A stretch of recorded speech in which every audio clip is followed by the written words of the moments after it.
அவ்வளோ சீக்கிரமாக அம்மா அப்பா விட்டு கொடுத்துறாதீங்க.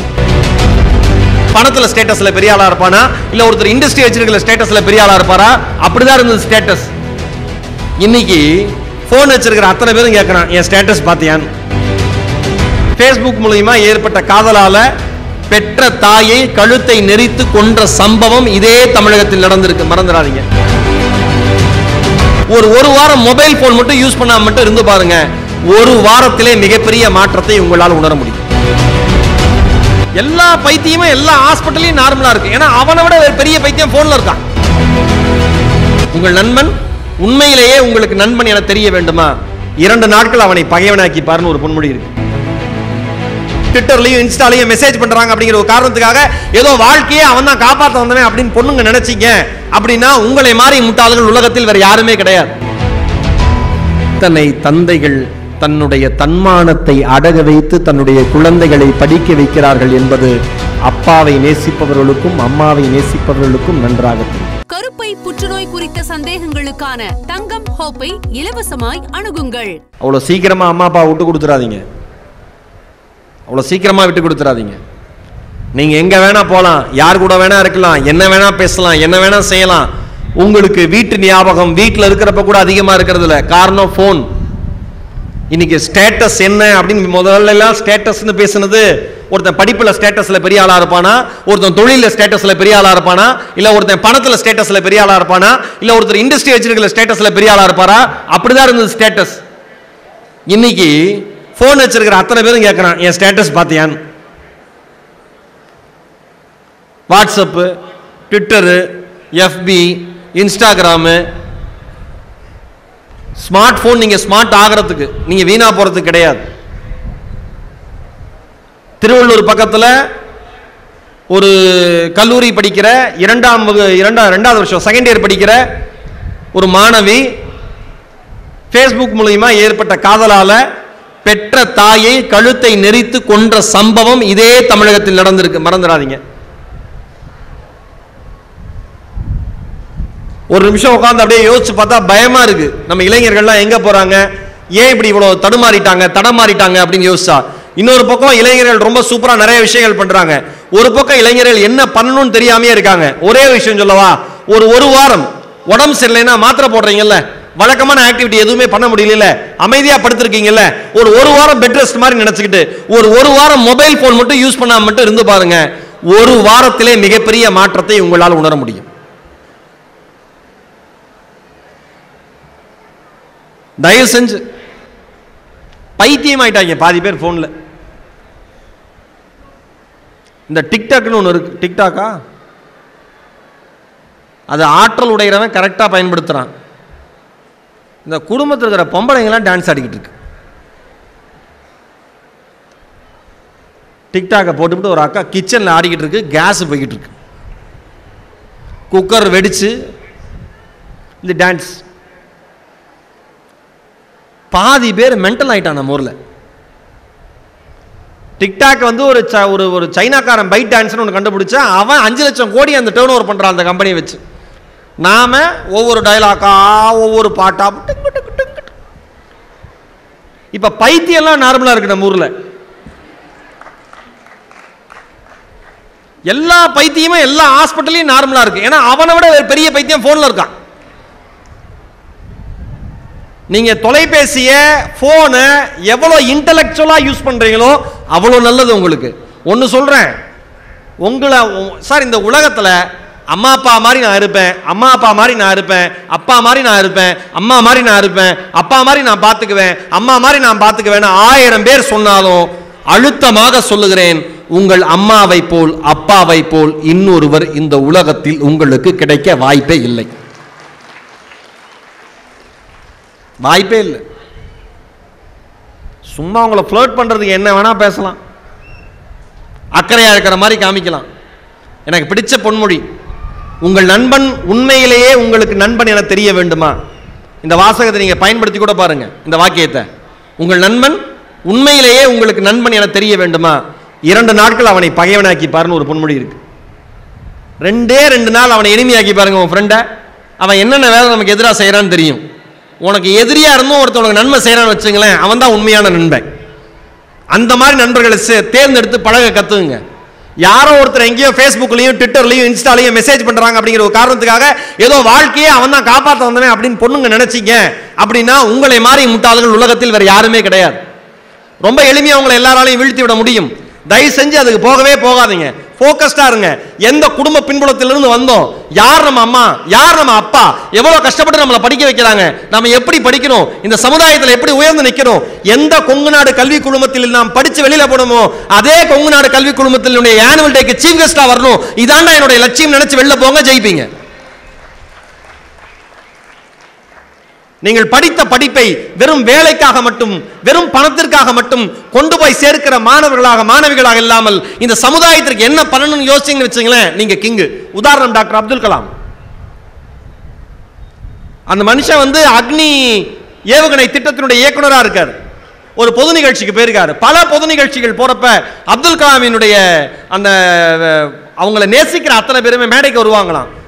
ஆனா இந்த டிஃபரண்ட்லி ஏபிள் பீப்புள் இருக்காங்களா, பிசிக்கலி சேலஞ்சு பீப்புள், உடல் ஊனமுற்ற சகோதர சகோதரிகள் அப்துல் கலாம் ஐயா பார்க்க வரப்ப அவங்களுடைய செயற்கை கால்கள் அந்த காலிபர் ஷூ எடுத்துட்டு ஸ்டேஜில் இழுத்து இழுத்து நடந்து வரப்ப அவருக்கு ரத்த கண்ணீர் வருமா அப்துல் கலாம் ஐயாக்கு. அவர் சொல்றாரு, ஒவ்வொரு பொது மேடைக்கு செல்லுகிற பொழுதும், ஒவ்வொரு நிகழ்ச்சிக்கு செல்லுகிற பொழுதும் உடல் ஊனமுற்ற மாற்றுத்திறனாளிகள் என்னை சந்திக்க வருகிற பொழுது செயற்கை கால்களை எடுத்துக்கொண்டு அதனுடைய பாரம் தாங்காமல் இழுத்தபடியே என்னை நோக்கி நடந்து வரும் பொழுது என் இதயம் சுக்குநூறாக உடைந்தது. ஒரு நாள் இரவு உட்கார்ந்து யோசிச்சேன், 4 கிலோ எடை அந்த காலிபர் ஷூ, செயற்கை கால் 4 கிலோ எடை, இவ்வளவு தொழில்நுட்பம் பண்றோமே, இதை வச்சு நம்ம என்ன பண்ண முடியும்னு யோசிக்கிறாரு.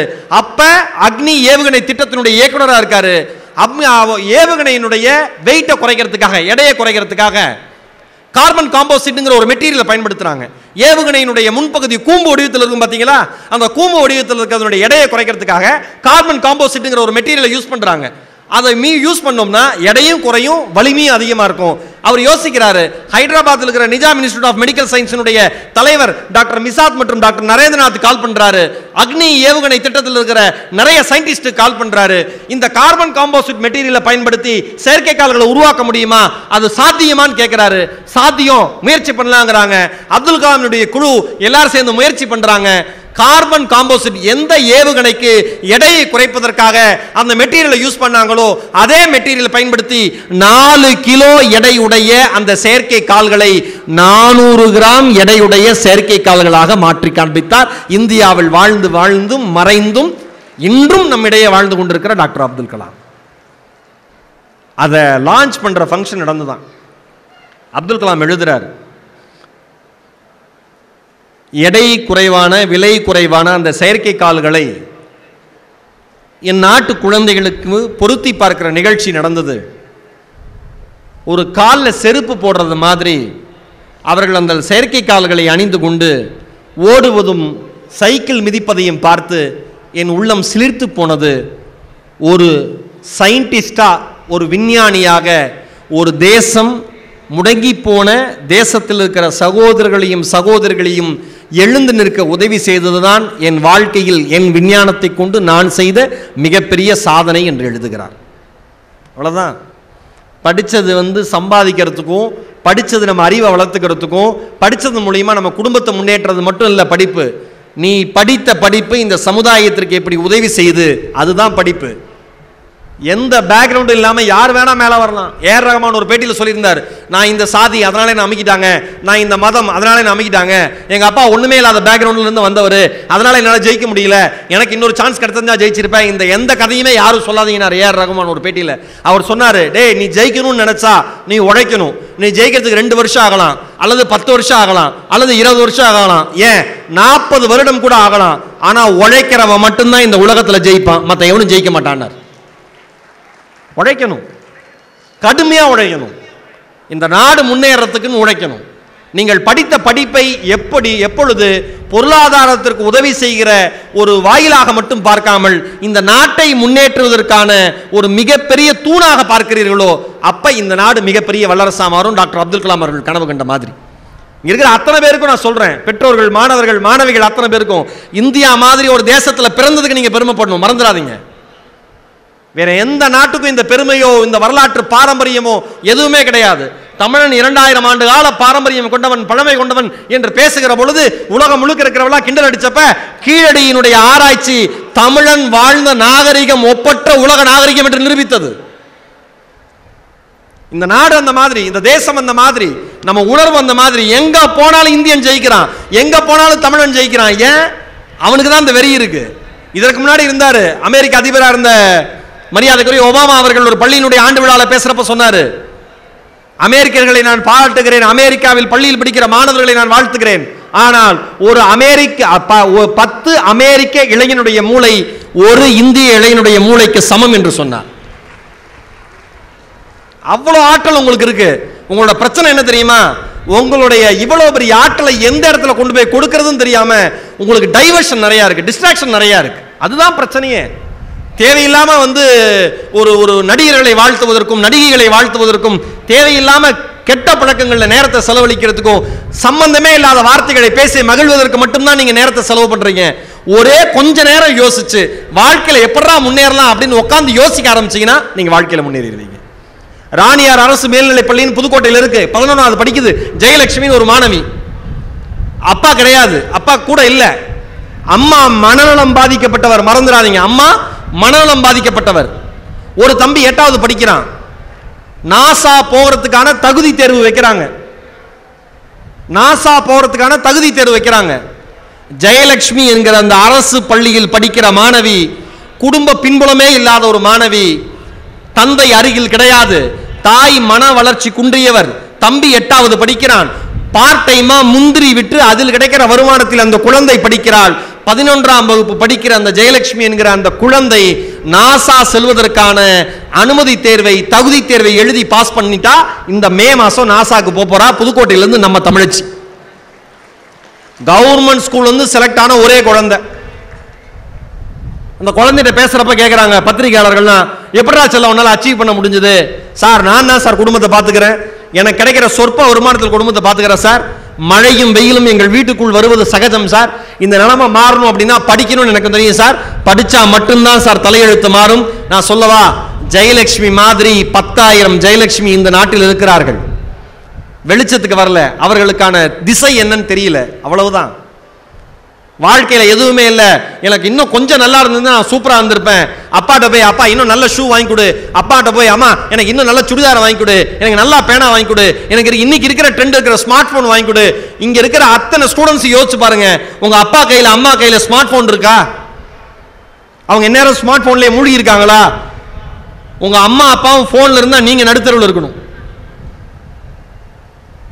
ஒரு சாதாரண போன், எனக்கு தெரியும் அப்பாவை பத்தி, நான் படிக்கிற காலத்துல நான் கேன்வாஸ் ஷூ போட்டு போவேன். கேன்வாஸ் ஷூ போட்டு ஸ்கூலுக்கு போயிட்டு வந்துட்டு கேன்வாஸ் ஷூ புதுசா வாங்கி கொடுத்தப்ப அப்படியே பளபளன்னு பாலிஷ் போட்டு அப்படியே எடுத்து வச்சிருப்பேன் பத்திரமா ஓரமா. எங்க அப்பா ஆபீஸ் போயிட்டு வருவாரு, அப்பாவோட சைக்கிள் சத்தம் கேட்டாலே பயமா இருக்கும். குடுக்குடுன்னு ஓடி போய் கைகாலெல்லாம் கழுவிட்டு விபூதி வச்சுட்டு படிக்கிற மாதிரி உட்காந்து நடிப்பேன். உள்ள நுழைஞ்சோன்னு அப்பா சொல்லுவார், நடிக்காதராம்பார். அப்பாவுக்கு தெரியும் பையன் என்ன பண்றான்னு. ஒரு நாள் சாயந்தரம், சனி ஞாயிறுலாம் லீவு தானே, வெள்ளிக்கிழமை வெளியில் போய் விளையாடலாம் அப்படின்னு கரண்ட் போனால் அப்போல்லாம் சந்தோஷமா இருக்கும் நமக்கு. இப்போல்லாம் கரண்ட் போனால் வருத்தப்படுறான், வைஃபை இல்லை, மொபைல் பார்க்க முடியாது, சார்ஜ் போட முடியாது. அப்போல்லாம் கரண்ட் போனால் எல்லாரும் கத்துவோம், கரெக்டானே ஓன்னு கத்துவோம், ஏரியாவே வெளியில் வரும், குதூகலமாக இருக்கும். ஒரு நாள் கரண்ட் போயிடுச்சு, வெளியில் ஓடி வரேன், நல்ல பௌர்ணமி நிலா வெளிச்சம், அப்பாவினுடைய செருப்பை பார்க்கிறேன். பார்த்துட்டு அன்னைக்கு நான் விளையாட போல, இன்னைக்கு எனக்கு பேசினா அது எமோஷனல் ஆகுது. அந்த செருப்பை இதுக்கு மேல ஒரு மனுஷனால தைச்சு போட்டுக்க முடியாது. அந்த செருப்பின் அருகில் பளபளன்னு இருக்கிற ஒயிட் கலர்ல என்னோட கேன்வாஸ் ஷூ இருக்கு. நான் யோசிச்சு பார்த்தேன், எத்தனை தந்தைகள் தன்னுடைய தன்மானத்தை அடக வைத்து தன்னுடைய குழந்தைகளை படிக்க வைக்கிறார்கள் என்பது அப்பாவை நேசிப்பவர்களுக்கும் அம்மாவை நேசிப்பவர்களுக்கும் நன்றாக தெரியும். பெருசாலாம் நீங்கள் நல்லா சினிமா பாருங்கள், ஜாலியாக இருங்க, கொண்டாடுங்க, எல்லாமே பண்ணுங்க. ஆனால் வாழ்க்கையில் எந்த இடத்துல சீரியஸாக இருக்கணுமோ அந்த இடத்துல தயவு செஞ்சு கொஞ்சம் சீரியஸாக இருங்க. வேறு எதுவுமே நான் பெருசாக கேட்கல. இங்கே இருக்கிற அத்தனை பேர்கிட்டையுமே வாழ்க்கையில் நம்ம ஜெயிக்கிறதுக்கான வாய்ப்பு எப்பயாவது தானே வரும். ஜெயிச்சிடணும்ல, ஜெயிச்சிடணும். எந்த வாய்ப்பையும் விடக்கூடாது. கிடைக்கிற ஒவ்வொரு வாய்ப்புலையும் நம்ம யாருன்னு ப்ரூவ் பண்ணிகிட்டே இருக்கணும். எப்படி ஒரு போர்னு வரப்ப, ஒரு போர் எதிர் நாட்டிலிருந்து போர் வீரர்கள் வந்துட்டாங்க, திடீர்னு வந்துட்டாங்க, அந்த இங்க இருக்கிற வீரர்கள்லாம் ஐயோ நான் ரெடியே ஆகலையே அப்படின்னு சொன்னா அவன் குத்திட்டு போயிட்டே இருப்பான். அந்த மாதிரி தான் வாழ்க்கை. வாழ்க்கையில எந்த நேரம் வேணா வாய்ப்பு வரும். வாய்ப்பு வருகிற பொழுது நான் இன்னும் ரெடியா இல்லையே, நான் கொஞ்சம் ரெடி ஆகிட்டு உன்னை நோக்கி வரட்டுமான அந்த வாய்ப்பு உங்களுக்காக காத்திருக்காது, தாண்டி போயிட்டே இருக்கும். வாய்ப்புகளுக்காக காத்திருக்காதீங்க. வாய்ப்பு அங்க இருக்குன்னு தெரிஞ்சிருச்சுன்னா போய் கதவெல்லாம் தட்டாதீங்க. நிறைய பேர் சொல்லுவாங்க, வாய்ப்பு வந்து விட்டால், வாய்ப்பு இருக்கிற இடம் தெரிந்து விட்டால் அதனுடைய கதவை போய் தட்டுங்கள், காலிங் பெல் அடியுங்கள். இந்த டயலாக்லாம் ஒத்தே வராது. இன்னைக்கு வாய்ப்பு அங்கதான் இருக்குன்னு தெரிஞ்சிருச்சுன்னா, வாய்ப்புக்கான கதவு மூடி இருந்ததுன்னா எட்டி உடைச்சிட்டு உள்ள எவன் போறானோ அவன் தான் வாழ்க்கையில பெரிய ஆளா வருவான். வாய்ப்புகளை நாம போய் எடுத்துக்கணும், நாம அதை திருடணும். அதுல அந்த ஒரு திருட்டை மட்டும் தான் நம்ம வாழ்க்கையில செய்யணும். வாய்ப்பு எங்கெங்கெல்லாம் இருக்கோ நாம தேடி தேடி போய் திருடி நம்மளையும் வளர்த்துக்கிட்டு, நம்மை சார்ந்த சமுதாயம் வளர்த்துக்கிட்டு, நம்ம குடும்பத்தையும் வளர்க்கிற மாணவர்களாக மாணவிகளாக இருக்க வேண்டும். இங்க இருக்கிற பெற்றோர்கள் அத்தனை பேருக்கு மீண்டும் ஒரு முறை சொல்றேன், நீங்கள் எல்லாம் மிகப்பெரிய தியாகிகள். அதை எந்நேரமும் உங்க பையன்கிட்ட குழந்தைகிட்ட சொல்லிட்டே இருக்க வேண்டாம், நீங்க சொல்ற விதத்தை தான் மாத்தணும். இருக்கிற எல்லாரும் என்ன பண்றீங்கன்னா, குழந்தைங்களுக்கு புரிகிற மாதிரி சொல்றதுக்கான பக்குவம் இன்னைக்கு பெற்றோர்களுக்கே கிடையாது. நான் கஷ்டப்படுறேன், அப்படிப்பட்ட இதை பட்டேன் அதை பண்ணேன் அதெல்லாம் இல்லை. ஒரு நாள் நான் வேலை செய்யற இடத்துக்கு சும்மா வாடகை உங்க குழந்தைய கூட்டிட்டு போங்க. நீங்க எந்த வேலை செஞ்சாலும் பரவாயில்ல. ஒரு நாள் அப்பா வேலை செய்யற இடத்துல உட்காந்து அப்பா செய்யற வேலையை மட்டும் பாடுறா, நீ வேற எதுவுமே பண்ணாதரா அப்படின்னு மட்டும் பாருங்க. அன்னைக்கே உங்க பையன் மாறிடும், உங்க பொண்ணு மாறிடும். அதீத செல்லம் உங்கள் குழந்தைகளுக்கு கொடுக்காதீர்கள். உங்க குழந்தைங்க போனு பாஸ்வேர்டு இருந்துச்சுன்னா என்ன பாஸ்வேர்டுன்னு கேட்டு தெரிஞ்சுங்க, தப்பே இல்லை. பாஸ்வேர்டு வைக்காதன்னு சொல்லுங்க. எந்த குழந்தை நேர்மையா இருக்கிறதோ அந்த குழந்தையினுடைய மொபைல்ல பாஸ்வேர்டு இருக்க வேண்டிய அவசியமே இல்லை. அதேதான் தாய்க்கும் தந்தைக்கும். அப்படியே பாஸ்வேர்டு இருந்தாலும் உங்க வீட்டில் இருக்கிற எல்லாருக்கும் அது தெரியணும். உங்க குழந்தைகளுடைய நண்பர்கள் யாருன்னு பாருங்க, உங்க பொண்ணு பையன் அவங்களோட ஃப்ரெண்ட்ஸ் யாருன்னு பாருங்க, வீட்டுக்கு வர சொல்லுங்க, அவங்ககிட்ட பேசுங்க. அப்பதான் தெரியும் உங்க பையன் என்ன மாதிரி சூழல்ல வளர்றான் அப்படின்னு சொல்லிட்டு. இது எல்லாம் பெற்றோர்களாகி நீங்கள் செய்தே தீர வேண்டும். மாணவர்களாகி நீங்கள் தயவு செஞ்சு தன்னம்பிக்கையோடு இருங்க. படிக்கிற நிறுவனத்தின் மீது பெருமையோடு இருங்க. எதுக்காக படிக்க வந்தோம், இதை வச்சு என்ன சம்பாதிக்கலாம் அப்படிங்கறத யோசிக்காம படிப்பது மட்டும்தான் என்னுடைய வேலைன்னு நீங்க நினைச்சு படிச்சீங்கன்னா நீங்கள் நினைக்கிற வேலையை தாண்டி ஒரு உயரிய வேலை உங்களுக்கான வெளிச்சம் என்பது நிச்சயம் கிடைக்கும். வாழ்வது ஒரு முறை, நம்மை வாழ்த்தட்டும் இனி வருகிற தலைமுறை. வரப்ப அப்துல் கலாமையோட வாசகம் எழுதியிருந்தாங்க, நம்முடைய பிறப்பு தரித்திரமானாலும் இறப்பு சரித்திரமாக இருக்கட்டும். நன்றி, வணக்கம். கருப்பை புற்றுநோய் குறித்த சந்தேகங்களுக்கான தங்கம் ஹோப்பை இலவசமாய் அணுகுங்கள்.